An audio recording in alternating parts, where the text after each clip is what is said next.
Each expansion we make weapons, and this time around we were doing something super different, which is we are only making artifact weapons. The weapons became one of the most important things in the entire game. In this expansion, the Legion is the greatest threat that Azeroth has ever seen, and players are going to need to be able to get these legendary artifacts to help take on the Legion. Artifact weapons are essentially powerful extensions of the player's classes themselves. They grow alongside the player, they gain powers alongside the player, they enhance the player's abilities as they fight in combat. The artifact is an item that you're going to carry with you for the entirety of the expansion. This is all about giving the player the ability to customize these super powerful weapons. We were looking for new ways for players to customize their characters and delivering on the fantasy that players have of what wielding a powerful weapon means. And as soon as we decided on artifact weapons as a central feature for Legion, we knew this was the perfect opportunity to make that happen.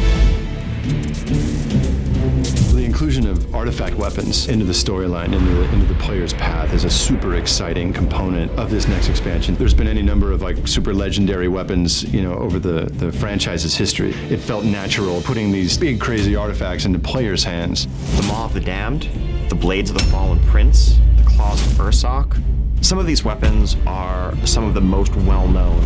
Doomhammer is the mace wielded by Thrall. That's kind of the iconic part of Thrall's identity. But in the time of Legion, the hammer has forsaken him, and it's time for him to pass it on to a new owner. And that owner happens to be you, the player. We've also invented a lot of new origin stories for weapons you've never heard of before, weapons that have existed in our fiction, but that will be entirely new to the players.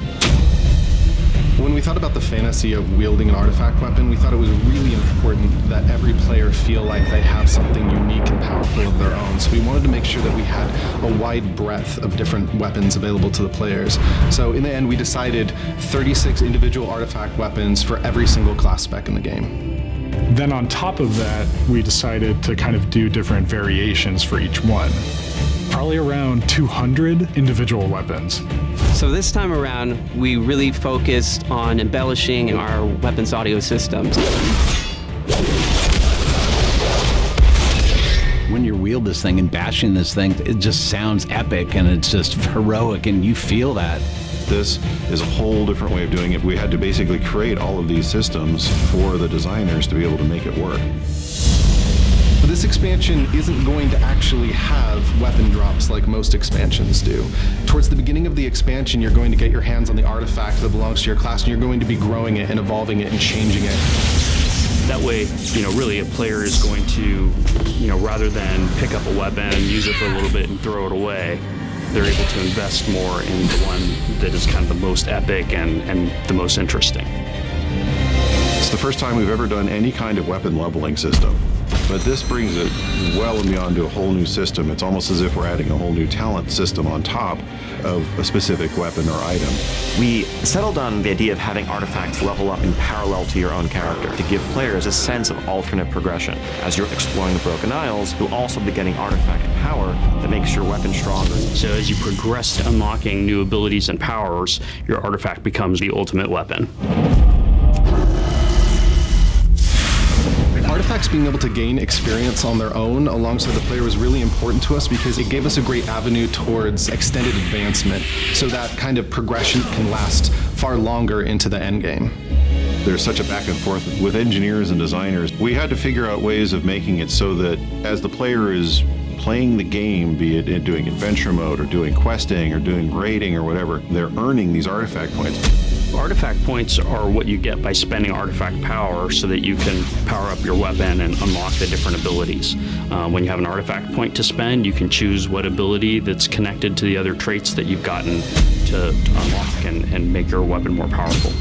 Artifact traits are going to be purchased by spending the artifact power that you've earned. We laid out the trait trees in a very different way They're not the traditional linear talent trees.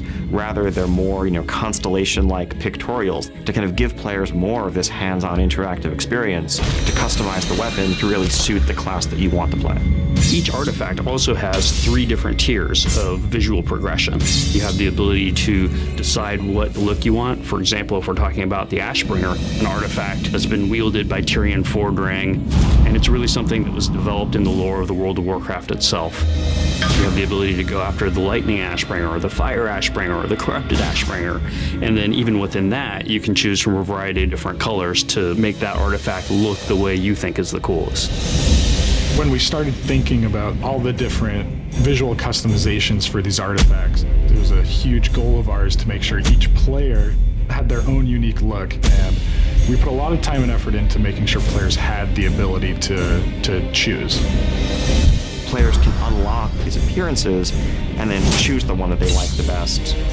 It's a bit about self-expression. It's also about, standing out from the rest of the crowd. We grind it all the way to have it look different. We want it to sound different as well. If you have a flaming Ashbringer or lightning, we want it to sound different as you're swinging it. My favorite artifact is probably the Blades of the Fallen Prince that perfectly capture the fantasy of what Death Knight Runeblade should look like. I think my favorite visual customization that we did was this fell Doomhammer. The Frostwolf symbol has been replaced with this creepy eye, and it has this kind of green fell oozing out of it. One of my favorite weapons out of the artifacts we've built is the Scale of the Earth Warder. It's this shield for prot warriors that actually comes from an ancient Vrykul king who had found a scale of Naltharion long ago in High Mountain. That's what I love most about the visual customization. I can really kind of choose my ideal version of what that weapon would be. I think players are going to be pleased with the greater variety of content they have to experience this time around, and actually give them a whole wide range of traits and powers that they can unlock months into their experience.